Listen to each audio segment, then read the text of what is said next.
Good evening and welcome to another episode of Jazz Tales for this 24th day of March. Thank you so much for joining us.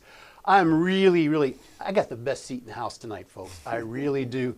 I was listening to them as they were getting warmed up and getting a sound check and all of that. Man, you're going to enjoy this. I'm very pleased to have with us tonight Bob Butta on piano. Let me tell you a little bit about Bob. Bob studied classical piano with Dr. Arno Drucker and Paul Nitsch, composition with Murray Sidlin at Essex Community College, and advanced theory and harmony with Dr. Asher Zlotnick at Peabody. A native of Baltimore, Maryland, Bob has been one of the most in-demand pianists in the region for many years.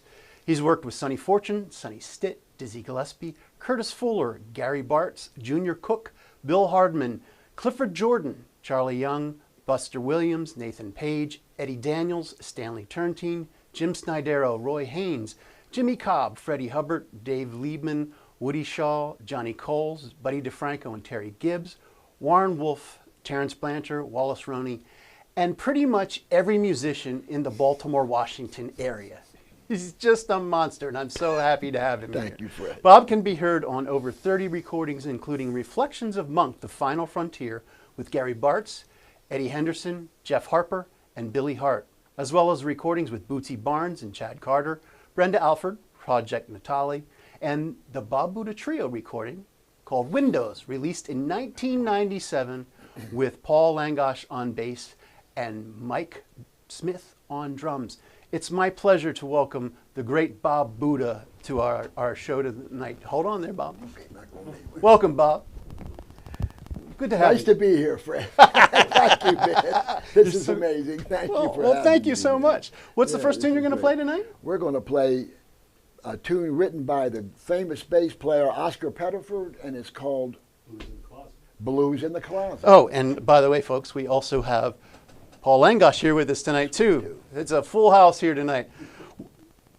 Welcome, everybody. Enjoy the show.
tell everybody what we just heard?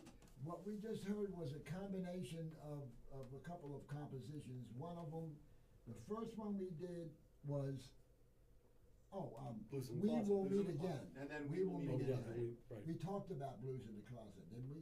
No, we played it. We played it. We played Blues in the Closet, and that was the swinging blues, and that was written by Oscar Pettiford, the bassist. The second two we did, which was Beautiful and Slow, which I stole from Bill Evans. No, you got to steal from somebody. May as well steal from the I best. can't give it back to him. It was called We Will Meet Again, and that segued into a beautiful composition by who wrote Cedar Walton. Cedar Walton wrote that. Right. Holy Land. Holy Land. As David Fathead Newman would call it, Holy Land. They're going to play Holy Land. So, Well, before we get into at least the first interview that I'd like to ask you, we have some people here that sign in, and we have a hip crowd here that really they're interactive. It's just what jazz is. Yeah. So the first person that signed in was, and you'll remember him from the Westminster Church. His name is Ed Reffeld. He takes great pictures. He said, looking forward to this. I've had the pleasure of listening to and photographing Bob at Westminster Church in D.C. I know Ed. Yeah. And Hi, Ed. David and Netta up in Montville, New Jersey say hi. Fred, Bob, and Paul. Steve and Laurie up in Easton, Pennsylvania say hi. Bob, Fred, and Paul. Hi. Lou and Janet in Nutley, New Jersey say good evening, Fred, Bob, and Paul. And David and Netta say both Bob and Paul sounding absolutely awesome. Some really inspired soloing. Great. And Thank you Steve and so Laurie much up in for Easton say fantastic, guys. Beautiful. Thank Yeah. you so much, man. Yes. That means everything. I second all of that.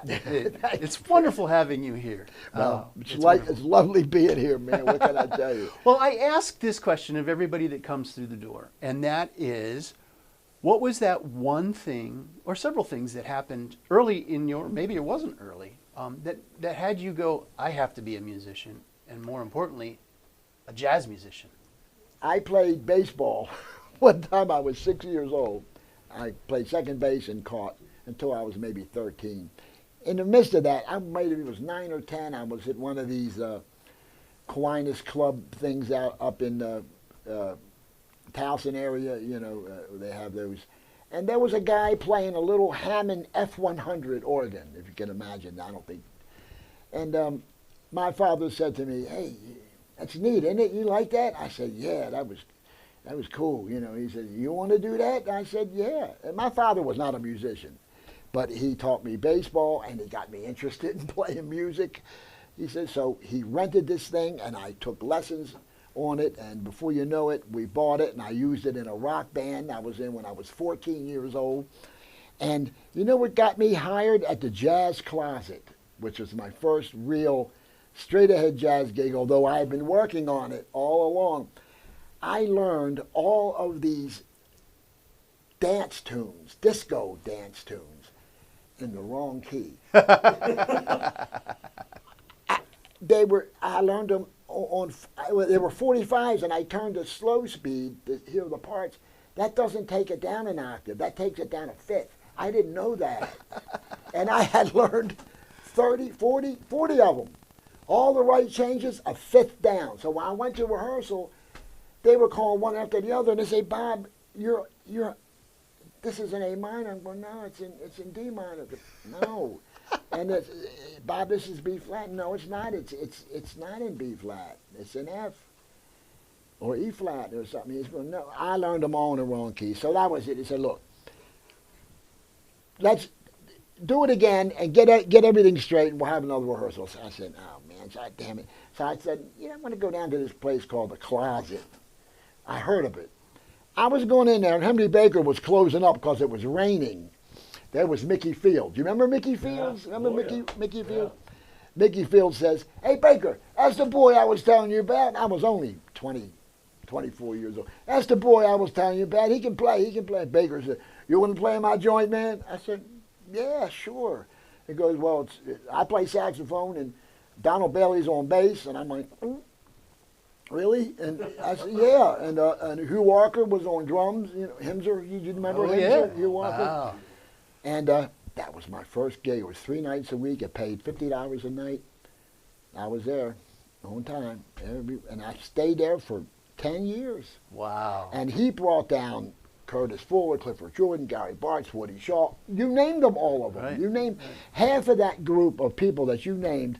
Henry Baker brought them into that club, and I was working with them, and I really probably shouldn't have been. I don't think I was really ready, but I got ready. I'm ready now, and they're all gone. They've left us, but I was lucky. Wow. Fred. I was lucky to have a job. Yeah, I no, really was that's- lucky. It was luck. And, That's a they great liked story. me. Yeah. They stayed there Yeah. for years. Wow.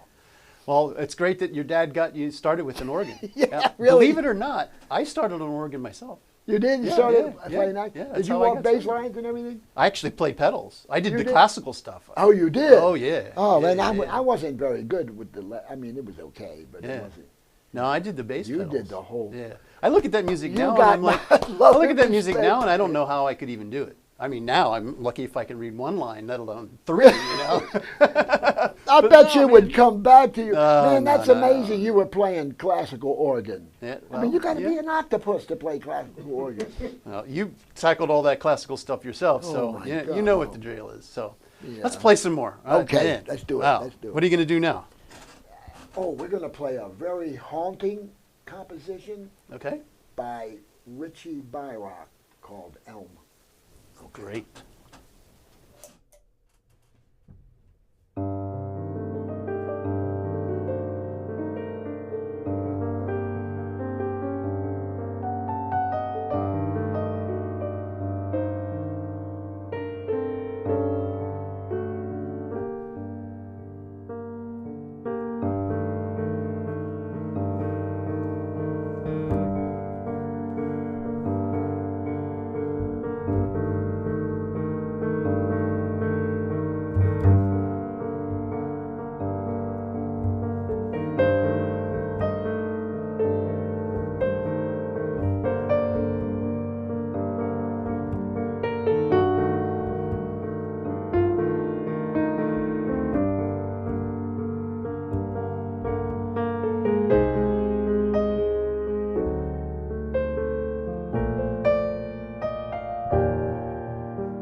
taught me. Wow. That was beautiful, Bob. Isn't that something, man? Wow. I wish I wrote it. Let me get the right cameras write here. something like that. Wow, that was beautiful. Thanks, Yeah, man. you know, and the classical thing that we were talking about before. You know, Yeah. that was really in there. That's It was just in so, there. yeah. Rachmaninoff and Yeah. I listened to a lot of classical Did you? music. Yeah. For a while, I was listening to. I have classical records. You know, people playing Chopin's music. Right. Or 20th century composers. You know. Right. I did a Bernard Haydn, you know him from the 1950s. Uh-huh. No relation to Joseph Haydn. Bernard Haydn wrote a piece of music for piano and flute. I performed that for teachers, my teachers at Essex College. That was interesting, Wow. playing that. You know. Wow. It took a lot. Yeah. To get that, you know. Yeah. I'm trying to get the right camera here. There we go. Yeah. So, are there mentors that helped you along the way? You mean local guys Or no, just any. I mean, since Well- we do have enough students that watch. I mean, I think one of the important things is to talk about there were people along our paths that Yes. helped get us where we are. Is there Absolutely. Yeah. one or several that kind of stick out for you? Yeah, I would imagine, Chick Corea, Bud Powell, the great bebop player, Bud Powell. I liked Clark. I'm thinking of Kenny? Kenny Clark, Yeah. the pianist, the bebop pianist, Uh-huh. Kenny Clark. And, of course, Oscar Peterson, of Sure. course. Love Oscar Peterson. Song player. Not a bebopper, a song player. That's what he calls himself.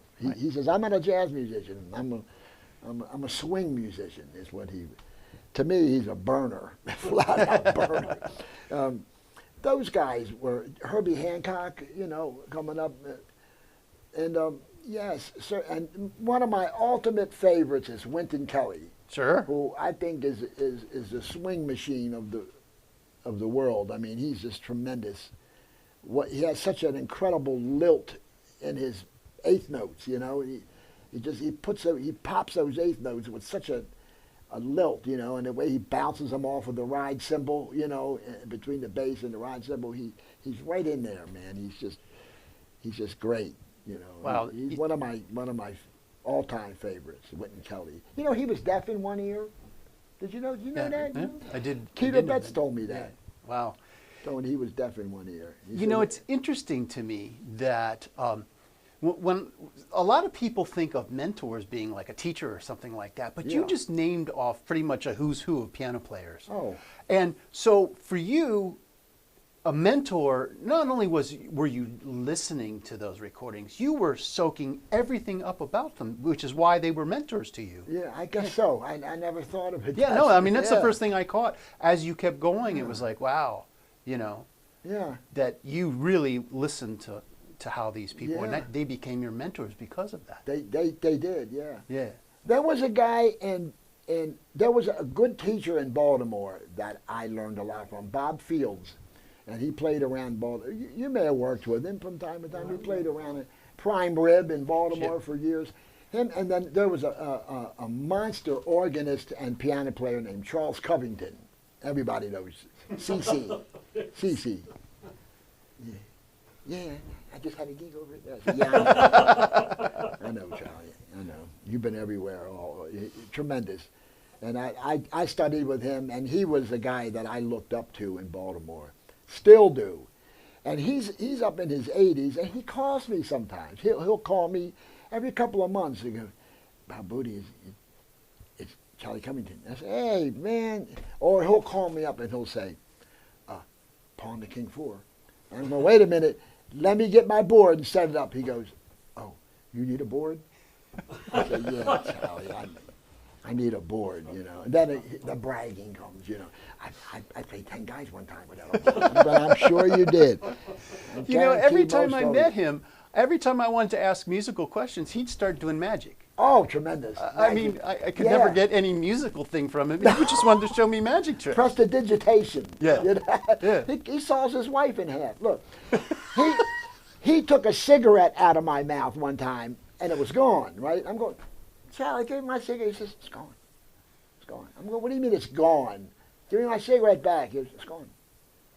And later on, later on, he pulled it out of his pocket, and it was just a butt. But he got that cigarette in his pocket out, so it wasn't burning himself. Wow. That quick. He took another cigarette I lit up and put it out in my shirt. He took it and he went, and there was no hole or no ashes. Wow. That's the kind of stuff he does. He's always flipping coins, right? He's always got him in his. Wow. He's something, man. Wow. That's a mentor of mine. He's something, man. That's interesting. He Wow. is. He's a powerful soul, Charlie. Great stories. Looking, we're gonna play some more. Yeah, let's play some more. But, Watch your microphone. I'm all getting. I'm getting all. What are we gonna play next? What are we playing next? Windows. Yeah, let's play Windows. Windows. That's the Excellent. penned tune on our record, our CD that we put out back in the '90s. Excellent. Chick Corea's Windows. Excellent.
you best. Beautiful, yes. Love You, Porgy. Love You, Porgy by Another one. George Gershwin. Wow. Stole that one from Bill Evans, too. Oh, yes. Yes. Oh, yes. Yeah. Beautiful, well. beautiful. Well, Thanks, Fred. before Thank you for saying so. I ask one more question of you, we do have a question from one of from Ed Refeld in Washington, D.C. He asks, Wynton Kelly is one of my favorites. Love his LP, Kelly Blue. Yeah. Is there any of his recordings that you particularly like? That one is perfect. Kelly Blue is one of the best records he made. And then as a sideman, he's on records with Hank Mobley. And they play this tune. Oh, yeah. Yeah, I Close My Eyes. They do that one and a few other great standards. They also do that. And that's a great record. It's actually a Hank Mobley record, but Wynton Kelly is featured heavily on that one. And I wished I could tell you what the name of it is, but I can't think of it. I can't think of it. Yeah. Well, when I'm driving home, I'll call you, Fred, and tell you. Just so we know what it's called. Right. Yeah, yeah. Well, Stephen Laurie up in Easton have claps, and Dave and Netta say absolutely beautiful. Thank you. Agree. Thank you, Absolutely gorgeous. Beautiful. Yeah, man. Bob. Thank you. All right. Question for you. Yeah. I mean, that list of folks that you've played with, and I've known, off and on over the years, the different Sure. folks that you've played with and all that. Yeah. Is there one person out of all that really sticks out as, and is there a story that's, I mean, you are a masterful storyteller. Is there one there really? that really we want to have on tape for? There's well, of course, Gary Bartz is yeah, I love Gary Bartz, and I'm on 2 of his records, and with Eddie Henderson's on a couple of them, and that's one of my, out of all those guys, name guys I work with, he's definitely closest one, and Sonny Fortune too, but Freddie Hubbard, Lord have mercy, Freddie Hubbard. He was playing at Ethel's place. Remember Right, Ethel's place? right. It was, Huh? and I was at the Jazz Closet with Gary Bartz. And, gee, should I tell this story? Maybe I shouldn't tell this. Well, we have kids watching, so our students watching, so, or maybe kind of tone it down. Well, anyway, he was a trip. That's all I can say. And he came over to the Jazz Closet, and he was upstairs in the kitchen. We were all down in the basement. And he was stomping his feet on the floor. You could hear him, yeah, this, that, and the other, and this, that, and the other, ha, ha, ha, banging his feet. And this fluorescent light exploded. It was only hanging by a wire, and exploded, and all that green dust got on and it was perfectly black down there then. We couldn't see anything. And he came down the steps and going, what happened to the lights? How come there's no lights on down here? And Bart said to him, Freddie, you stomped them out. From up in the kitchen, that he got his feelings hurt. So he left the club, and then he went back to the hotel he was in, and come to find out he did something he shouldn't have done in the lobby, and the police came, and the cop knew him. He said, man, tell you what, I'll just put you on a train. You go back to Chicago, and then go. So he went to Chicago. He was living in L.A. then. And he didn't have enough money to get back. His wife had to wire him money to get back. He missed one of the dates at Ethel's place, and then he came back to Ethel's place.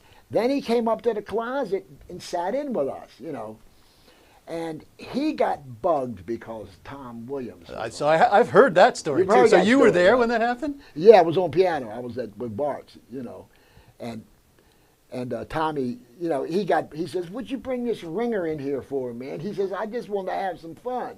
He said, now I got to play, which he did. And we were playing a Cedar Walton tune, the part that goes, that part? Right. What's that tune called? Firm Roots. Firm Roots. Freddie didn't know this part. He says, what are y'all going to play? I said, we're going to play Firm Roots. So he knew that, and he tore the living. He was amazing. through the A sections. He could never get that. And every time he would come up, he would stop playing, and he'd look over at me, and I was going like, you know, trying to get him to, he just bust out laughing. He took it lightly, you know. But I think he got upset, and well, anyway, when he came back the next day, he apologized to all of us for his behavior. Wow. He said, Butta, I'm sorry about you. I'm sorry about the way I behaved. Bart, sorry about the way I behaved. He went to everybody and shook their hand and apologized. Well, that's cool. Yeah, it was actually very cool. It was Wow. actually very cool. The parts that were very funny, I can't tell because the children are watching.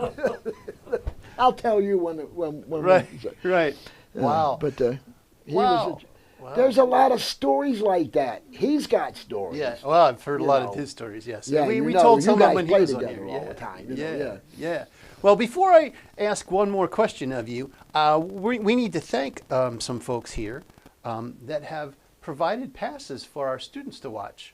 And so we need to thank them for that.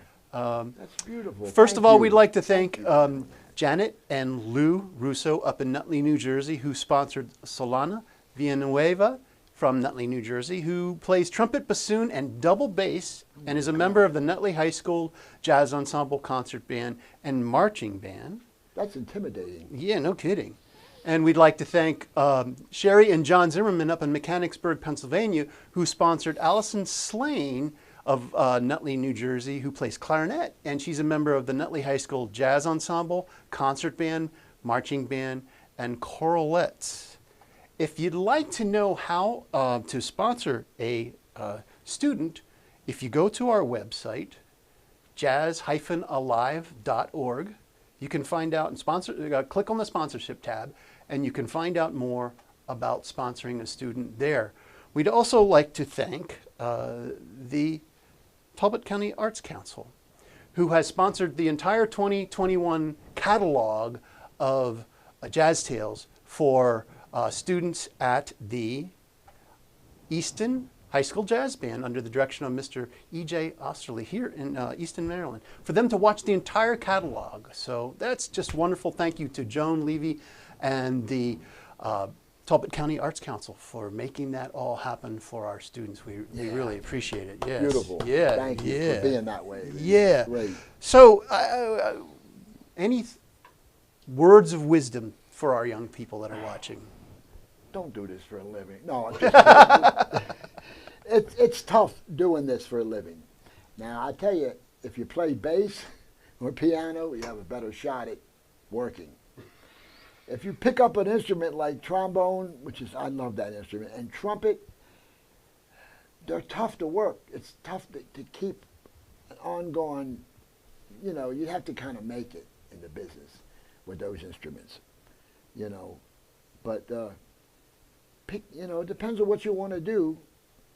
But it's tough, man. And if you're going to do this, put your heart in it and practice all the time. practice all the time and work on it, and be the baddest cat there is. That's all you can do. Just be the best that you know that you can be.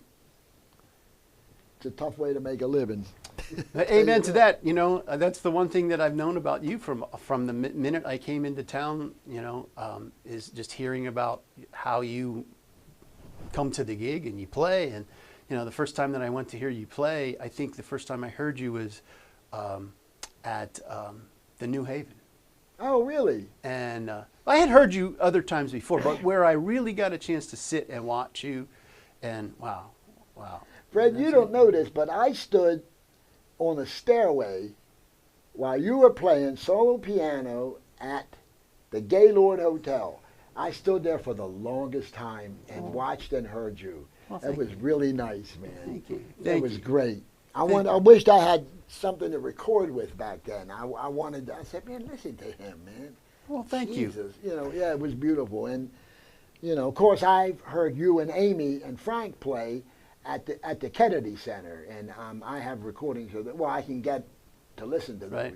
Well, thank you. And those are great, man. Thank you. Did you rehearse a lot, right? With that Not trio? really, not a lot. How'd you put them arrangements together? You just did it.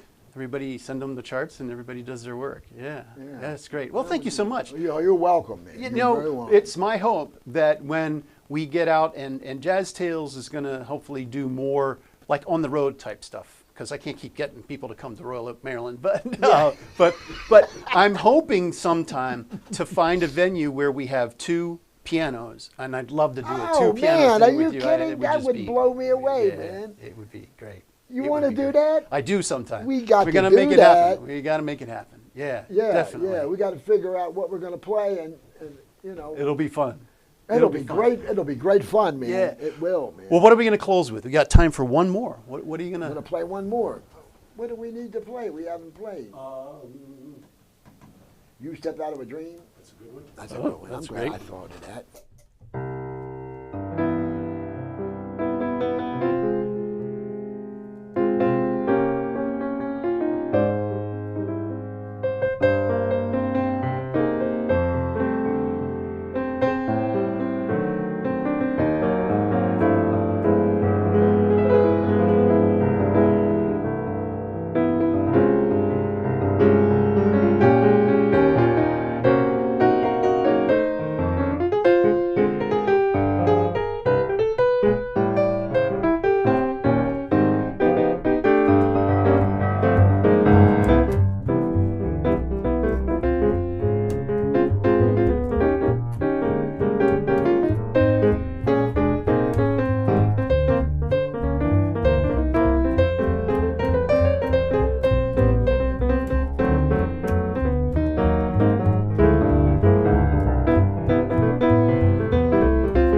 Bob, it's been a pleasure having you here with us. Thank This you was so great, much for man. doing it. You're very welcome, Fred. I've been looking forward to this for months, man. Oh, good. Really, Thank this you. was great. Thank you. Thank you. Well, I need to say a few things here to people. Thank you so much for joining us. Thank you so much for joining us. And there again, I didn't turn on the mic. I did this again. Thank you. You know, you got new equipment here, and I'm not quite good. Thank you. But thank you so You're much. very welcome, Fred. Glad to be here. Yeah. Folks, we've got 4 more coming up for the 2021 season. And here's who we've got coming in for the rest of the 2021 season. On the 14th of April, we have with us trombonist Matt Neese, followed by, on the 28th of April, saxophonist Daryl Brenzel, followed by, on the 12th of May, trumpeter Brad Clements. And on the 26th of May, we're going to close out the 2021 season of Jazz Tales with trombonist Jen Karupa. So there's plenty of really good stuff happening here, and we hope that you will be a part of it. One more time, thanks again, Bob, for being with us. Everyone says here, thanks for the brilliant performances. Wow, great evening. Lou, our vice president up in Nutley, says, great way to end the winter season of Jazz Tales. And I would agree. Yes, thank you so much. Man. Folks, enjoy the rest of your evening, and we'll see you next time.